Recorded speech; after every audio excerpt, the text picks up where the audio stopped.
ময়মনসিংহের মেয়ে টাঙ্গাইল ঘুরতে আসছে আর আপনাদের সাথে ব্লগ শেয়ার করবে না তা তো হতে পারে না। এই ব্লগটা ছিল 31st নাইটের। অলরেডি আমি একটা পিকচার আপলোড করেছি, অনেকেই হয়তো দেখেছেন। তো আমি কোথায় ঘুরতে গিয়েছিলাম জানতে হলে সম্পূর্ণ ব্লগটি দেখতে হবে। হ্যালো এভরিওয়ান, আসসালামু আলাইকুম। বাসা থেকে বের হয়ে গিয়েছিলাম ভিক্টোরিয়া রোডে প্রিন্স টাওয়ারের ভূতের গলির রুফটপ রেস্টুরেন্টে। এই রেস্টুরেন্টের এনভায়রনমেন্ট খুবই সুন্দর ছিল। 31st নাইট উপলক্ষে এই রেস্টুরেন্টটা একদম জমজমাট ছিল। নাইট ভিউ এই রেস্টুরেন্টটা দেখতে খুবই সুন্দর ছিল। টাঙ্গাইলের একমাত্র রুফটপ রেস্টুরেন্ট। তো সবকিছু মিলিয়ে আমার কাছে পরিবেশটা খুব সুন্দরই লেগেছিল। প্রথমে গিয়ে দেখি সব সিট বুকিং হয়ে গেছে। কিছুক্ষণের মাঝে আমরা একটা সিট খালি পেলাম।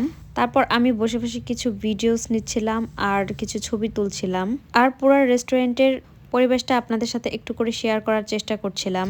তারপর মেনু কার্ডটা হাতে নিয়ে দেখছিলাম যে কি অর্ডার করা যায়। দুপুরবেলা আমি যেহেতু অনেক ভারী খাবার খেয়েছিলাম, তার জন্য আমি সিম্পল একটা স্ন্যাক্স অর্ডার দিয়েছিলাম, একটা স্যান্ডউইচ আর একটা কফি অর্ডার করেছিলাম। খাবারগুলো রেডি হতে হতে আমি একটু হাঁটাহাঁটি করছিলাম আর পুরো রেস্টুরেন্টটা ঘুরে ঘুরে দেখছিলাম।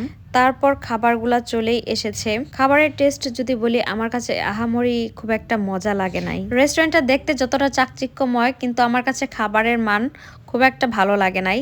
তারপর আমরা একটা কফি অর্ডার করেছিলাম। এই শীতের মধ্যে এক কাপ কফি না হলেই তো না। কফির টেস্ট মোটামুটি ভালোই ছিল। তো এই ছিল আমাদের সন্ধ্যার নাস্তা। তবে আমার কাছে রেস্টুরেন্টটা খুবই ভালো লেগেছিল, যার কারণে আমি অনেকগুলা ছবি এবং ভিডিওস তুলে নিয়ে চলে আসছি। আমার কাছে মনে হচ্ছে স্টোরি নেওয়ার জন্য এই রেস্টুরেন্টটা বেস্ট টাঙ্গাইলের। এই পুরো ডেকোরেশনের মাঝখানে একটা ঝর্ণাও ছিল। এখানে মানুষের একদম লম্বা ভিড় থাকে ছবি তোলার জন্য। তারপর আমরা এখান থেকে বের হয়ে একটা রিক্সায় করে ছয়ানি পুকুর পাড়ের দিকে চলে যাচ্ছিলাম। আর এই রিক্সাটা যেদিক দিয়ে যাচ্ছিল সেটা হচ্ছে স্বর্ণপট্টি বলে এটাকে। যারা টাঙ্গাইল বাসে আছেন তারা তো অবশ্যই এই রুটগুলা চেনেন। তো এই ছয়ানি পুকুর পাড় জুড়ে একদম মেলার মতন বসে, সেই বিকেল বা সন্ধ্যা থেকে রাত পর্যন্ত। এই ছয়ানি পুকুর পাড় জুড়ে অনেক রকমের স্ট্রিট ফুড গুলা আয়োজন করা হয়ে থাকে। পিঠা, চা, কফি, ফুচকা, চটপটি, ঝালমুড়ি, আরো নানা রকমের স্ট্রিট ফুড পাওয়া যায়। তো এই ছিল আমার ছোট্ট একটা ব্লগ।